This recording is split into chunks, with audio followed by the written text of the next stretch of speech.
Bueno, buenos días. Vamos a hablar hoy de infecciones respiratorias granulomatosas que tienen la característica de ser infecciones que afectan el pulmón, que se presentan clínicamente más lenta que las infecciones que producen neumonía adquirida de la comunidad que ya vieron previamente, en el cual vamos a encontrar otros patógenos implicados y hay algunas diferencias en cuanto al diagnóstico.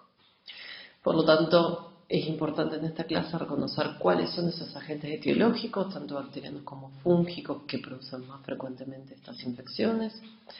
En cuanto al diagnóstico, mucho de lo que se hace en neumonía adquirida de la comunidad también es útil para este caso, pero hay otras cosas extras que tenemos que tener en cuenta y cuáles son las medidas preventivas.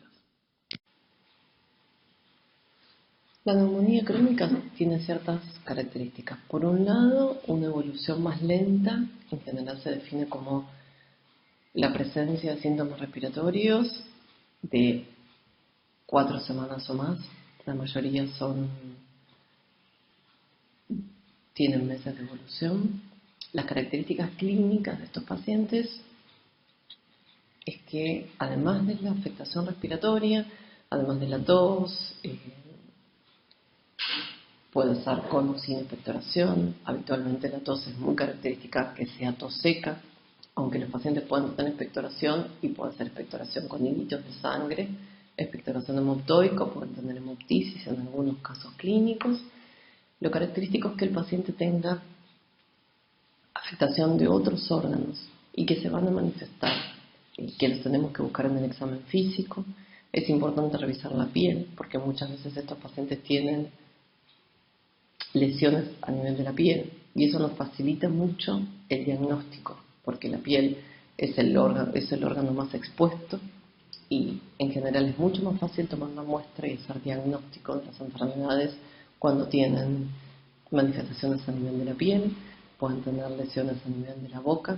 Es importante abrir la boca del paciente, revisar a ver si vemos úlceras o vemos otro tipo de lesiones a nivel de la mucosa yugal. Pueden tener afectación de otros órganos como hígado, vaso, sistema nervioso central, huesos. Pueden tener osteomielitis por émbolos sépticos de estos microorganismos. Pueden tener a nivel del sistema nervioso algunos lesiones tipo masa ocupante o abscesos y otros meningitis crónica. Una característica importante es que algunos microorganismos que producen neumonía aguda también pueden producir neumonía crónica y están descritos, como por ejemplo Staphylo aureus en ciertos grupos de pacientes, anaerobios, enterobacterias, principalmente en los pacientes que tienen trastornos de la deglución o los pacientes ancianos, algunos bacilos negativos como Pseudomonas aeruginosa en ciertos grupos de riesgo, por lo que el desarrollo de estos microorganismos en los cultivos debe tenerse en cuenta para el tratamiento y deben tenerse en cuenta como patógenos de una neumonía crónica. Siempre es importante conocer la epidemiología del paciente, pero principalmente en las neumonías crónicas, la epidemiología del paciente me ayuda a sospechar y a pedir estudios para buscar ciertos microorganismos.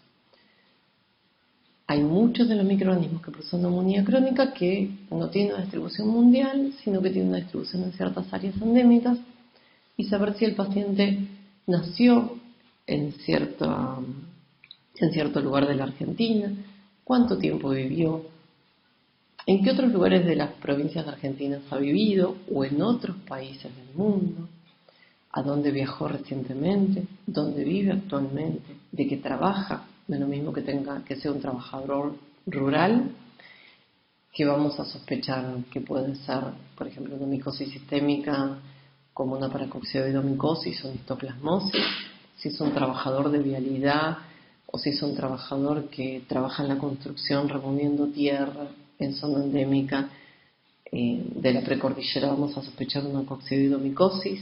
Si tiene contacto con aves, podemos sospechar una infección por histoplasma, podemos sospechar una criptococosis. La epidemiología es algo que siempre tiene que estar presente en la historia clínica del paciente. Enfermedades subyacentes, como enfermedades que a mí me favorecen o me predisponen al desarrollo de ciertos infecciones o ciertos patógenos más frecuentemente, también es algo importante a tener en cuenta. Si el paciente es HIV con menos de 200 o 250 CD4, puede tener algunas de estas patógenos como con más frecuencia. Podemos tener enfermedades oncológicas, podemos tener enfermedades oncomatológicas, ciertas enfermedades reumatológicas con tratamiento inmunosupresor. Y por último, dentro de los diagnósticos diferenciales, y eso sí es una diferencia muy característica con respecto a la neumonía adquirida de la comunidad. En general, en la neumonía que se presenta en forma aguda, las causas infecciosas son las más frecuentes. Podemos tener causas no infecciosas, pero en un porcentaje menor de casos. En la neumonía crónica, las causas no infecciosas son como más importantes en cuanto a la prevalencia o el porcentaje de causas. Y acá vamos a tener a otras enfermedades como diagnóstico diferencial de los microorganismos. Pueden ser tumores de localización primaria en el pulmón o pueden ser tumores que tienen otra localización, pueden ser enfermedad oncomatológica como los linfomas que pueden tener localización pulmonar. Típicamente las enfermedades autoinmunes o las enfermedades reumatológicas que se presentan como localización a nivel de la vía aérea. Pueden ser también las toxicidades por drogas. Hay un montón de drogas que producen toxicidad pulmonar y esa toxicidad pulmonar se presenta como una afectación pulmonar crónica, por lo que es importante cuando yo tomo una muestra y pido estudio microbiológico, tener en cuenta que esa muestra también debe utilizarse para un estudio no microbiológico, en general de anatomía patológica, de citología y muchas veces para búsqueda de diferentes enzimas, recuentos celulares que me permiten el diagnóstico de enfermedades reumatológicas.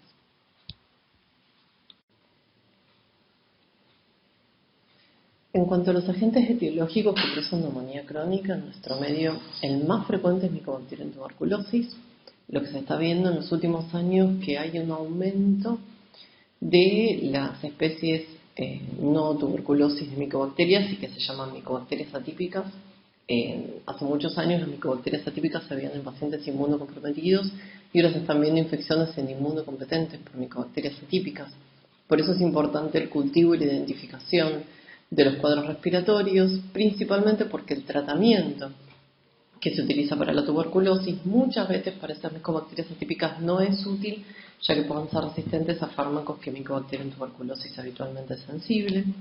Otros agentes bacterianos de neumonía crónica son Actinomyces y Nocardia, y dentro de las causas fúngicas, ya las nombré previamente, todos los hongos que producen micosis sistémica, Cystoplasma capsulatum, Paracoccidioides brasiliensis y Coccidioides posadacea pueden producir neumonía crónica, están en nuestro país en ciertas áreas endémicas.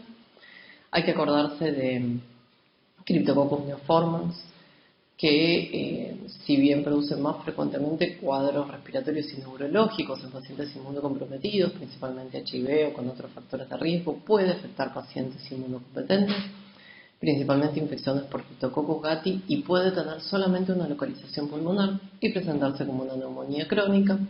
Dentro de los hongos también Aspergillus es un hongo que puede producir neumonía crónica en pacientes que no tienen un gran inmunocompromiso como los neutropénicos que producen infecciones agudas por Aspergillus, sino pacientes tabaquistas, pacientes con EPOC, pacientes con enfermedades pulmonares crónicas o pacientes con baja dosis de corticoides que pueden desarrollar una forma crónica de la enfermedad y presentarse como una neumonía de más de 3 a 4 semanas de evolución.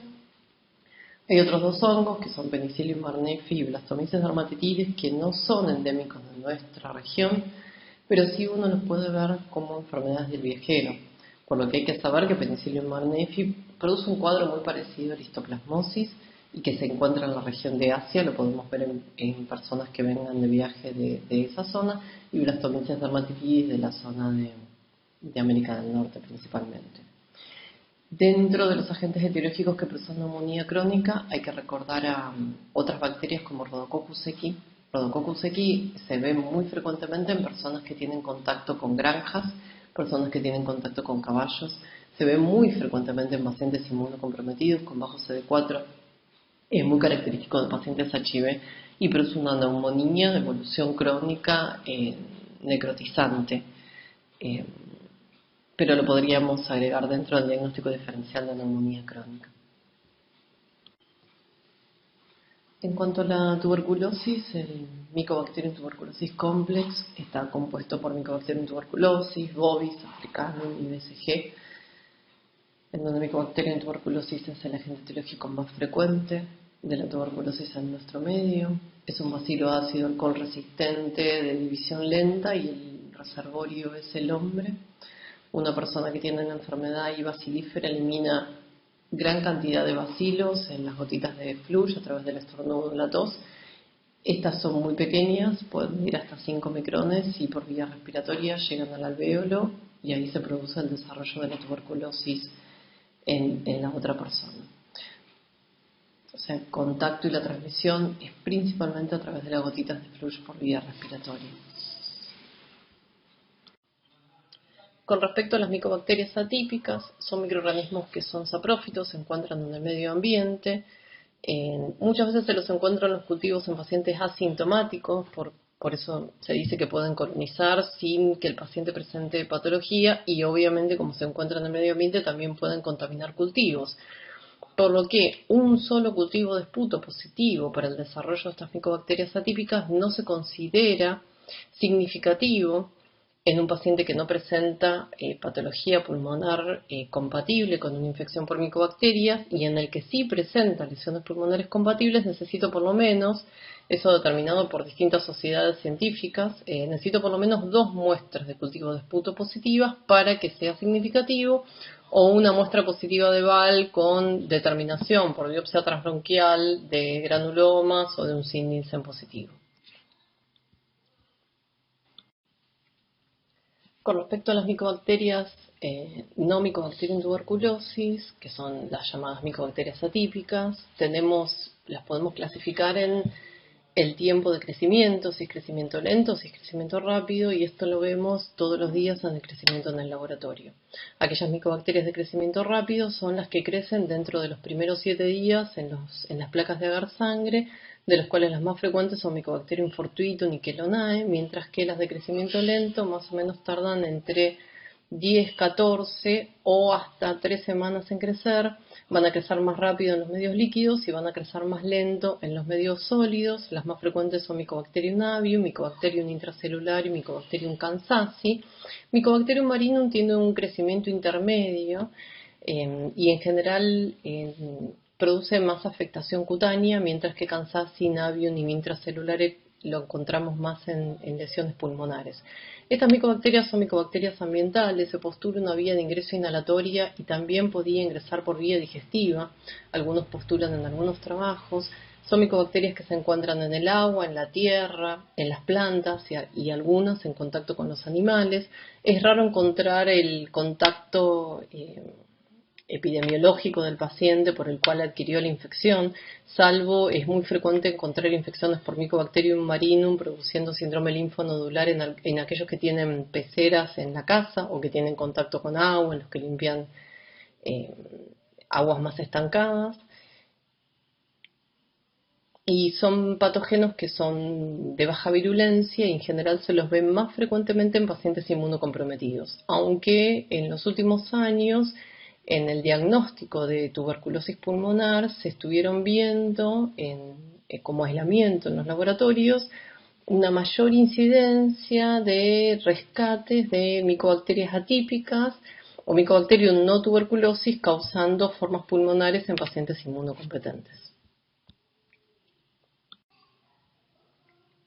Nocardia es una bacteria aerobia, gram positiva, que se encuentra en el suelo, se encuentra en el medio ambiente, produce tanto infecciones en el ser humano como en animales. Las especies que más frecuentemente se encuentran asociadas a las infecciones, principalmente pulmonares, son el complejo nocardia asteroides y es frecuente que el paciente, además de localización pulmonar, tenga formas diseminadas y el órgano que más frecuentemente se afecta es el sistema nervioso central, produciendo lesiones de masas ocupantes en el sistema nervioso central más frecuentemente. Nocardia brasiliensis se la aísla en general de lesiones en piel asociadas a nocardia un 30% de las infecciones por nocardia es en pacientes inmunocompetentes, mientras que el resto se va a asociar a pacientes inmunocomprometidos. Lo podemos encontrar en pacientes con neoplasia, con tratamientos inmunosupresores, tratados con biológicos o pacientes HIV con bajo CD4. Bueno, ya nombramos a Mycobacterium tuberculosis como el agente etiológico más frecuente de neumonía crónica en nuestro medio, pero hay que tener en cuenta que en aquellos pacientes en donde no encontramos en el diagnóstico micobacterias, también si son pacientes que tienen epidemiología hay que plantearse la causa fúngica, principalmente conociendo los antecedentes epidemiológicos del paciente, sabiendo dónde vivió, dónde nació, pensando que estos pacientes son pacientes que tuvieron una micosis infección hace muchos años, quizás más de 10 años, relacionados a un viaje o relacionados a dónde vivieron de chicos y ahora por una enfermedad predisponente o por una condición que favorece, estos microorganismos pudieron haberse reactivado. Por lo tanto, tenemos que pensar en una histoplasmosis para coccidioidomicosis o coccidioidomicosis en todo paciente que tenga antecedente epidemiológico y que venga de área endémica para cada una de estas micosis. En cuanto a las diferentes áreas endémicas, bueno, la tuberculosis se encuentra en todo nuestro país. Obviamente hay un subregistro importante de los casos de tuberculosis, en donde les diría que en la región del oeste y la región del norte es donde se encuentran la mayor cantidad de los casos. En cuanto a la histoplasmosis, hay una región endémica que está relacionada a la pampa húmeda y un pequeño área endémica en la provincia de Salta, cerca de Orán. La paracoccidioidomicosis es una micosis que está aumentando en el área endémica, asociado a varios factores, entre ellos el cambio climático, los cambios en los cultivos, la deforestación, no solamente en Argentina, sino en países limítrofes como Paraguay y Brasil. Y el área endémica es un área con más temperatura y más lluvias que el área de la histoplasmosis, y se refiere a la Mesopotamia, Chaco Formosa y también de una pequeña zona cercana que comparte la zona endémica de Salta con la histoplasmosis, mientras que la coccidioidomicosis es un área endémica más semidesértica y es el área precordillerana que ven ahí dibujada en el mapa. En cuanto a la patogenia de estas micosis, y que la verdad que si uno la piensa también es muy parecida a la primoinfección de la tuberculosis también, son microorganismos que ingresan por vía inhalatoria. Este ingreso al microorganismo primero va a ser una respuesta inmunológica innata con fagocitosis, presentación antigénica y desarrollo de una respuesta de tipo Th1 que lo que finalmente logra es formar un granuloma. Este granuloma puede permanecer durante muchos años estable si esta persona que desarrolló la primoinfección por alguna enfermedad predisponente, como puede ser un trasplante, como puede ser medicamentos inmunosupresores, tratamientos con biológicos. Hay muchos biológicos que alteran la respuesta, principalmente Th1, y esos son biológicos que reactivan especialmente tuberculosis y micosis sistémicas, como los anti-TNF más frecuentemente, como el rituximab, o una infección por HIV en un paciente con bajo CD4. Estos microorganismos pueden reactivarse y producir las formas clínicas características, que obviamente, como la primera infección es a nivel pulmonar, las formas clínicas más frecuentes son pulmonares. Como decíamos, formas clínicas pulmonares, pero una cosa que yo les adelanté al principio de esta clase es que son muy frecuentes las formas extrapulmonares, o sea, hay que buscarle al paciente dónde tiene patología, en qué otros órganos, porque muchas veces el diagnóstico se realiza gracias a la afectación de los otros órganos y uno lo sospecha gracias a los otros órganos afectados. A nivel del pulmón, el patrón radiológico es muy variado. La característica localización de la tuberculosis es a nivel de los vértices, es más frecuente en los vértices que en los campos medios inferiores, aunque las formas de prima infección afectan más frecuentemente los campos medios inferiores.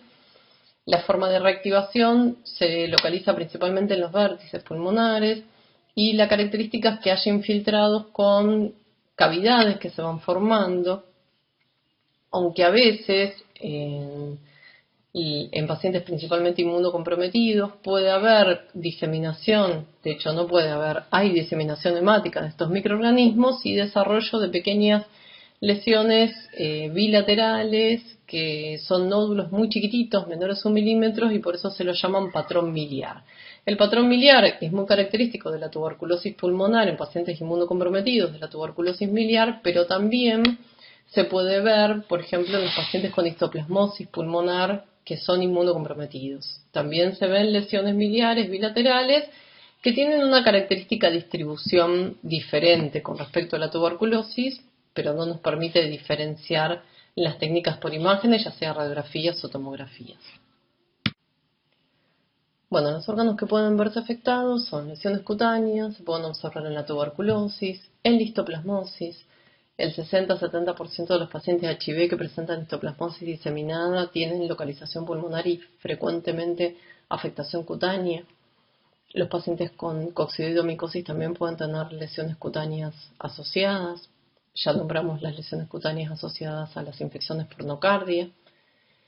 La afectación del sistema nervioso central puede ser de dos formas. Podemos encontrar masas ocupantes, como en el caso de la nocardia y en el caso de la paracoccidioidomicosis, o podemos encontrar formas de meningitis crónica, más frecuentemente asociadas a la histoplasmosis, a la coccidioidomicosis y obviamente a la tuberculosis, que es la causa más frecuente de meningitis crónica en nuestro medio. Podemos tener afectación renal, principalmente en la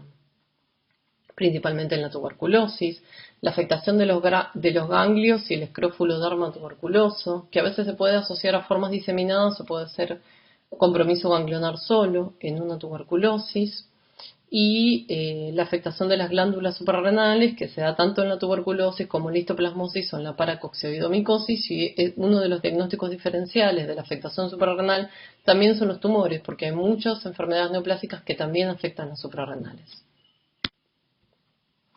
Bueno, nocardia, ya nombramos los factores predisponentes, pacientes con enfermedades oncomatológicas, trasplantados, inmunosupresores, pacientes HIV-Sida, y lo característico cuando uno tiene que sospechar una nocardia es cuando ve a un paciente que tiene un infiltrado pulmonar, como se puede visualizar en esa tomografía de tórax, un infiltrado pulmonar derecho, en este caso asociado a derrame pleural, y una masa ocupante cerebral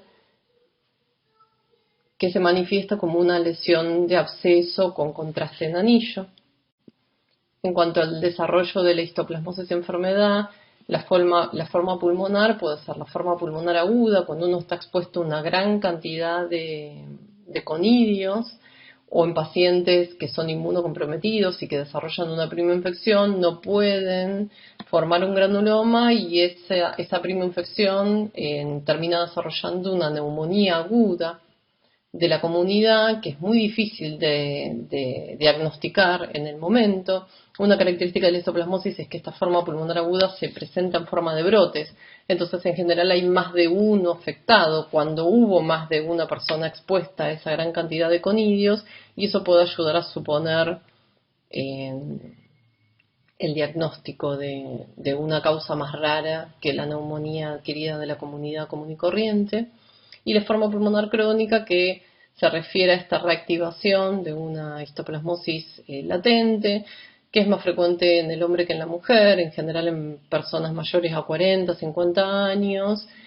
Obviamente ya nombramos a los inmunocomprometidos como pacientes que pueden desarrollar una histoplasmosis, pero la forma pulmonar localizada es más frecuente en pacientes que son tabaquistas, que tienen una enfermedad pulmonar crónica o que tienen EPOC, pacientes alcoholistas o con ciertos factores predisponentes locales. En general, los pacientes inmunosuprimidos hacen formas diseminadas de histoplasmosis, y estas formas diseminadas se ven muy frecuentemente en pacientes HIV, en pacientes oncomatológicos.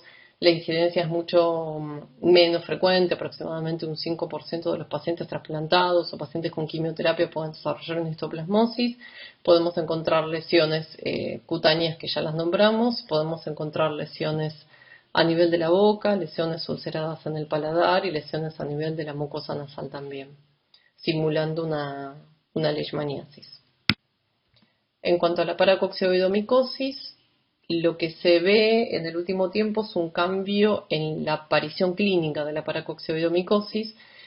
Característicamente, la forma crónica pulmonar del adulto es la reactivación de paracoxis en una afectación pulmonar bilateral en alas de mariposa que se puede asociar a lesiones mucosas habitualmente, son úlceras que tienden a cicatrizarse y que son duras, puede haber afectación también del labio y se presenta como labio de tapir. Esa es como la forma crónica más característica de la paracoccidioidomicosis y que en un 20% de los casos los pacientes pueden presentar lesiones en el sistema nervioso central, pero no en forma de una meningitis como sí lo puede hacer una histoplasmosis diseminada, sino en forma de abscesos, de masas ocupantes cerebrales, que muchas veces se hace un mal diagnóstico de un tumor, una metástasis cerebral, sin sospechar una paracoccidioidomicosis en pacientes que tienen antecedentes epidemiológicos.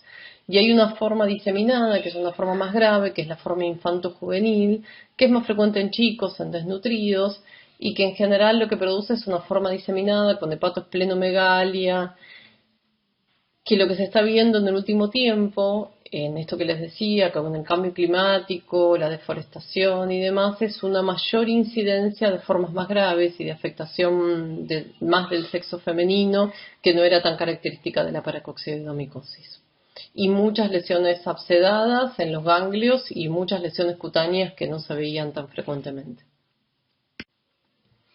Con respecto a la coccidioidomicosis, puede evolucionar también, puede presentarse una forma pulmonar aguda o presentarse una forma crónica por reactivación. La forma diseminada se ve más frecuentemente en pacientes HIV con menos 250 CD4 o en pacientes trasplantados o inmunocomprometidos. Los órganos que se pueden afectar, además del pulmón, pueden ser los huesos, pueden ser las articulaciones, entonces podemos tener artritis, osteomielitis con la aparición de tipo fístulas, como se observa en ese tobillo, y localizaciones pulmonares.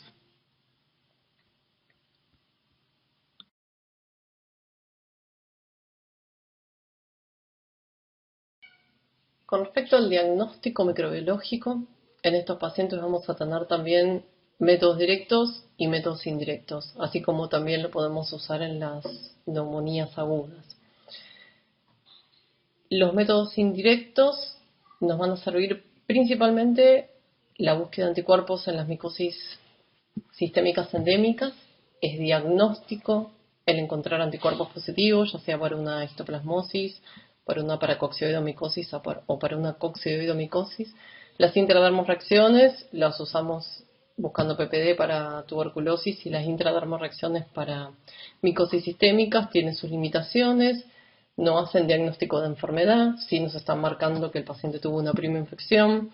En el caso de la PPD es más útil para los pacientes inmunocomprometidos o para los chicos, para buscar una tuberculosis latente, para los tratamientos, para iniciar tratamientos con biológicos, pero tiene sus limitaciones en la práctica y no nos está diciendo cuál es el origen de la neumonía del paciente finalmente.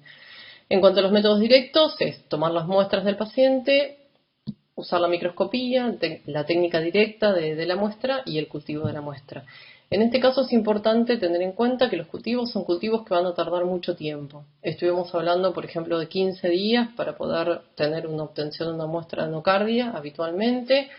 En el caso de las micosis sistémicas dejamos el cultivo hasta 4 semanas, aunque podemos antes, aproximadamente en la segunda semana podemos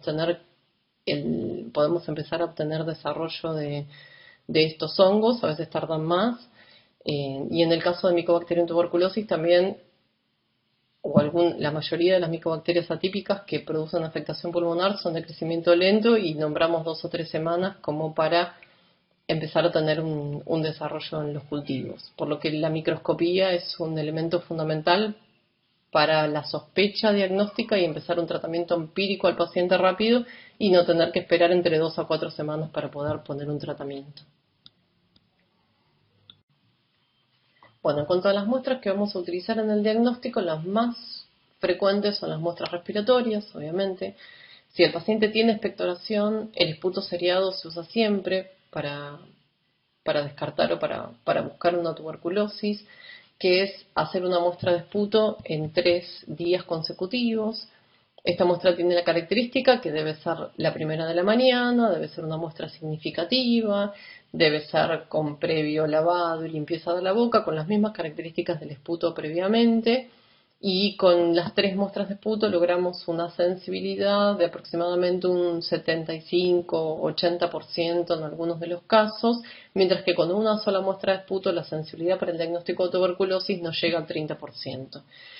Muchos de estos casos los pacientes tienen tos seca o tienen mucha dificultad para tener expectoración o tenemos muestras de esputo que no son significativas y que no nos ayudan al diagnóstico, y en esos casos tenemos que realizar una fibrobroncoscopía con obtención de un lavado broncoalveolar. El esputo posval muchas veces lo encontramos en la práctica, pacientes que tienen tos seca, que se le pide una fibrobroncoscopía para lograr una muestra significativa, y después de realizar la fibrobroncoscopía los pacientes empiezan con expectoración, como que la fibrobroncoscopía estimula la secreción y la expectoración del paciente. Ese esputo posval también sirve para estudiar y muchas veces nos ayuda al diagnóstico microbiológico. Como son pacientes que además de la afectación respiratoria pueden tener afectación de otros órganos, como ya nombramos, si el paciente además de afectación respiratoria tiene derrame pleural, ese líquido de derrame pleural se va a utilizar. Muchas veces la tuberculosis también se asocia a derrame de otras serosas, como puede ser derrame pericárdico. La histoplasmosis también puede presentarse como forma de pericarditis, o pueden presentarse más frecuentemente la tuberculosis con líquido peritoneal, con una ascitis en estudio. Por lo tanto, esas serosas, líquido pleural, líquido peritoneal o líquido pericárdico, también son útiles para el diagnóstico. El problema de las serosas es que la carga, tanto de micobacterias como de hongos, es muy baja y la sensibilidad del diagnóstico, tanto del directo del cultivo de esos líquidos serosas, es bajo. Igualmente se realiza, pero cuando yo quiero tener una mayor sensibilidad en el diagnóstico, si el paciente tiene un derrame pleural, lo que tengo que hacer es una biopsia de pleura. Y la biopsia de pleura, tanto para la búsqueda de micobacterias como para hongos, tiene una sensibilidad mucho mayor. El estudio de la biopsia de la pleura y no tanto del líquido. En cuanto a otros tejidos afectados, si tenemos abscesos hepáticos, si tenemos un absceso de psoas o tenemos lesiones en otros órganos, podemos hacer una biopsia con estudio microbiológico directo y cultivo de esos órganos. En el caso de los pacientes que tengan afectación del sistema nervioso central, si es una masa ocupante, si es en forma de absceso, en general lo que vamos a tener que hacer es una biopsia en esa zona del cerebro, que se llama biopsia estereotáxica. En el caso de un paciente que se presente como una meningitis, lo que se puede hacer es una punción del líquido cefalorraquídeo, un estudio de las características del líquido cefalorraquídeo, que en general las meningitis crónicas por micobacterias y hongos se presentan con líquido claro, a predominio linfocitario, aumento de proteínas y glucosa baja, y el líquido se hacen estudios de directo y estudios de cultivo. En el caso de las infecciones fúngicas que se presentan como meningitis, como son el caso de la histoplasmosis y la coccidioidomicosis, lo que se puede hacer es buscar en el líquido cefalorraquídeo anticuerpos. ¿Por qué? La sensibilidad, tanto del directo como del cultivo, tanto para micobacterias o para hongos, en el líquido cefalorraquídeo es muy baja. Es muy raro que esas muestras den positivas en los cultivos. Depende mucho del volumen de la muestra, y el líquido cefalorraquídeo se necesitan en general un volumen por lo menos de 5 mililitros para cultivo, tanto para micobacterias o para hongos, y lo ideal es tener un volumen aún mayor. Lo que podemos agregar al cultivo es la búsqueda de anticuerpos, en el caso de las infecciones fúngicas, que nos pueden ayudar un poco más para el diagnóstico. Igual el problema de esta técnica se hace por contrainmunoelectroforesis. El problema es que se necesita obtener por lo menos 10 mililitros de líquido cefalorraquídeo, concentrarlo y después buscar los anticuerpos. Y en cuanto al lavado gástrico, es una técnica que se usa solamente en los chicos. Los chicos con neumonía y con tuberculosis, es muy difícil tener una muestra de esputo. Uno no puede explicarle a un nene cómo tomar una muestra de esputo, cómo expectorar en un frasco. Entonces, antes de hacer una fibrobroncoscopía y un lavado broncoalveolar, lo que se puede hacer es poner una sondita y tomar una muestra del estómago, a donde va a estar todo el moco que los chicos se tragan, y hacer un estudio solamente directo para buscar los bacilos ácido alcohol resistentes. No es una muestra que sirva para cultivo. Otras muestras que podemos utilizar en el diagnóstico de estas infecciones es tomar muestra de sangre para hemocultivos. En general, los hemocultivos, tanto para micobacterias como para hongos, se realizan solamente en pacientes inmunocomprometidos, porque los pacientes inmunocompetentes la sensibilidad es tan baja que no es costo efectivo realizar los hemocultivos, pero en pacientes inmunocomprometidos, por ejemplo pacientes HIV, en general se hacen toma de hemocultivos, toma de médulocultivos, que es cultivo de médula ósea. Los pacientes con infecciones diseminadas por micobacterias y hongos tienen habitualmente la médula ósea afectada. Son pacientes que se presentan con tricitopenia y lo que se hace es una punción aspiración de la médula ósea, poniéndole un poquito de delta para que la muestra no se coagule, y ahí se hace el directo y el cultivo. Tanto para micobacterias como para hongos tiene una sensibilidad bastante buena, casi de un 90-95%. Si tenemos afectación ganglionar y son ganglios duros, lo que podemos hacer es una biopsia de esos ganglios. Si son ganglios ablandados, se puede hacer una punción, tomar el pus que tiene el ganglio adentro y estudiarlo. Ya sean causas de una histoplasmosis diseminada que se presenta con afectación ganglionar, una paracoccidiomicosis o una tuberculosis. Y, como les decía previamente, paciente que tiene lesiones mucosas y lesiones cutáneas, el diagnóstico es fácil, podemos hacer una biopsia, podemos hacer una escarificación, mirarlo y en menos de 24 horas, con un directo positivo, ya iniciar un tratamiento al paciente y en muchos de los casos mejorar la mortalidad por hacer un tratamiento precoz. Bueno, en cuanto a la muestra de esputo, ya hablamos que se deben utilizar 3 muestras de esputo, un esputo seriado para lograr una sensibilidad más o menos de un 80%, y en el caso de las micobacterias, lo que habitualmente se hace en las muestras respiratorias es la tinción de Ziel-Nielsen, en donde se puedan observar los bacilos ácido alcohol resistentes. La técnica de uramina-rodamina es una técnica que mejora la sensibilidad, pero que no se utiliza en todos los laboratorios. Si yo, además de una tuberculosis, quiero buscar otros microorganismos que también produzcan neumonía crónica, tengo que hacer una tinción de Kinshum para poder visualizar las nocardias. Las nocardias son bacterias gram positivas que se pueden ver en la tinción de Ziel-Nielsen también, pero en la tinción que mejor se las puede observar es la tinción de Kinshum. También en la tinción de gram puedo ver actinomyces. Para poder ver Histoplasma capsulatum, que es un hongo muy chiquito, tengo que hacer una tinción de Giemsa. Y tanto para Coccidioides brasiliensis como Coccidioides posadasis se observan mucho mejor en el fresco que en las tinciones. En cuanto a los cultivos, son muestras que deben cultivarse de diferentes formas, o sea que tienen que ser muestras bastante abundantes para poder realizarse todos los cultivos que yo tengo que hacer.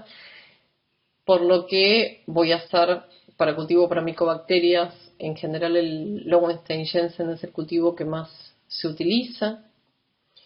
Si quiero buscar nocardias puedo utilizar agar-saburot, pero tengo que tener en cuenta que no le tengo que poner antibióticos porque si no la nocardia no va a crecer.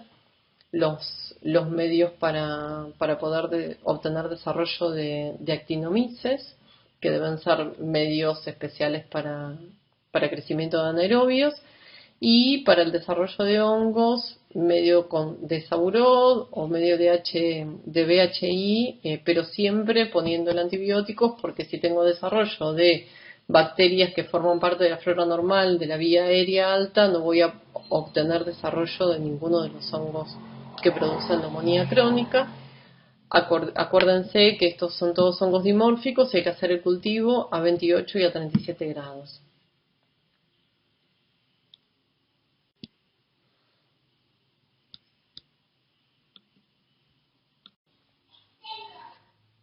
En todos los hospitales o los centros de salud no está disponible la realización de cultivo para micobacterias, y principalmente para Mycobacterium tuberculosis. por lo que hace varios años se reglamentó una serie de grupos de riesgo de tener infecciones por tuberculosis resistente, en los cuales siempre hay que hacer cultivo, y un grupo de pacientes que no se encontrarían en esa lista, en los cuales uno puede hacer un tratamiento empírico. Por ejemplo, un paciente con una afectación pulmonar con un SIN-Nielsen positivo en una muestra respiratoria, hacer un tratamiento empírico. Si tiene buena evolución, no hacer un cultivo. Si la evolución no es favorable, realizar un cultivo de una muestra respiratoria. La verdad es que si uno tiene la posibilidad de realizar un cultivo, siempre es importante.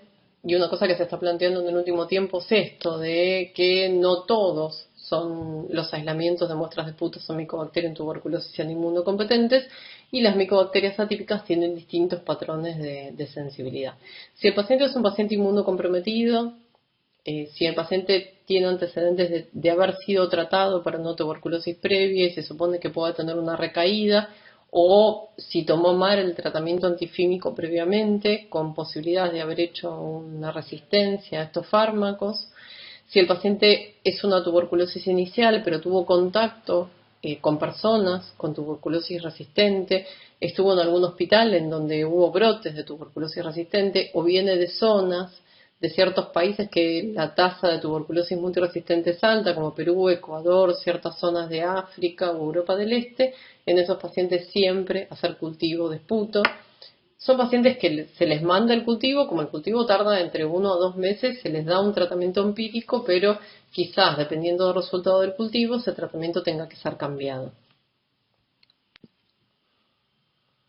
Una cosa que es importante que no nombramos y que se está utilizando mucho en el último tiempo es, además del resultado directo de las muestras y del cultivo y la espera del cultivo de las muestras, una cosa que se utiliza mucho, principalmente en muestra respiratoria, lavado broncoalveolar esputo, es la PCR, la búsqueda de ácidos nucleicos en la muestra respiratoria. Tiene una sensibilidad muy alta, más o menos de 90-95%.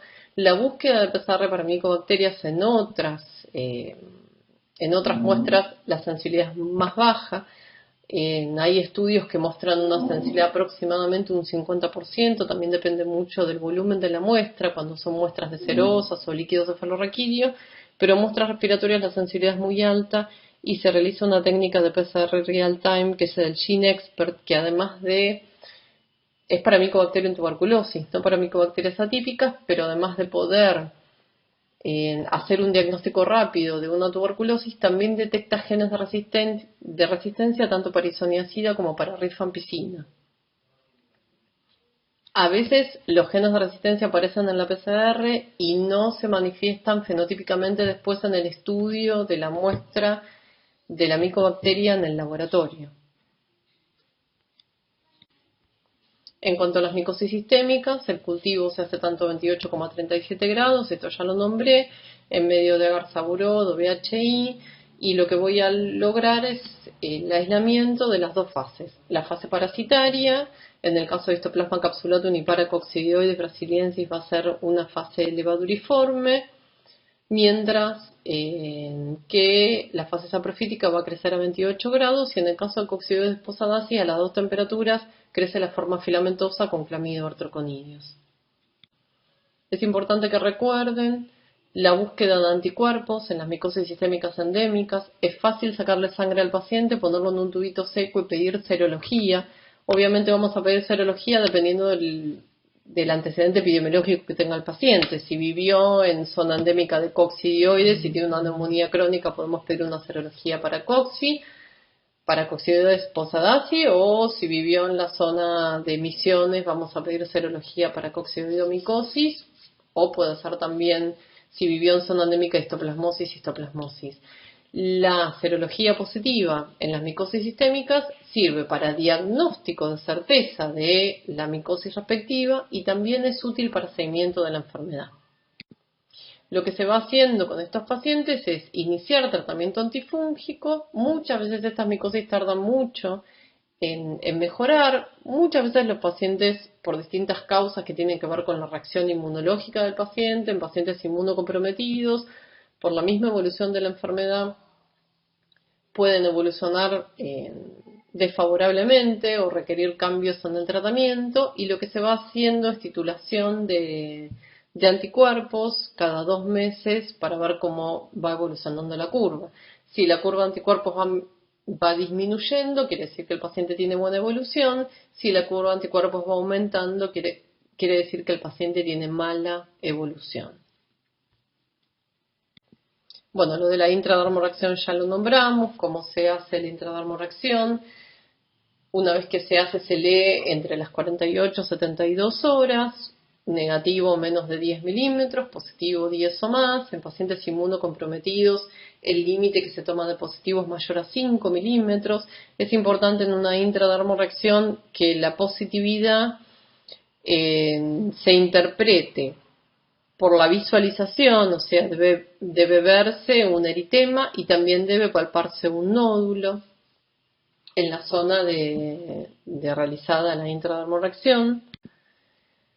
Acuérdense de la vacuna BCG, que solamente se da una dosis en niños recién nacidos, que tienen que tener un peso más de 3 kilos y no ser prematuros, y solamente esto es para prevenir las formas graves de la enfermedad, principalmente la meningitis tuberculosa en estos nenes chiquititos. No hay más dosis de BCG extras, todas las dosis que se daban en pacientes adultos se suspendieron, y es importante en cuanto a las micosis sistémicas saber que estos hongos están en el medio ambiente, que las infecciones agudas o las neumonías agudas y los brotes que se producen están asociados a una sobreexposición de conidios que se pueden prevenir. Uno debería prevenir estas infecciones en trabajadores simplemente con el uso de barbijo.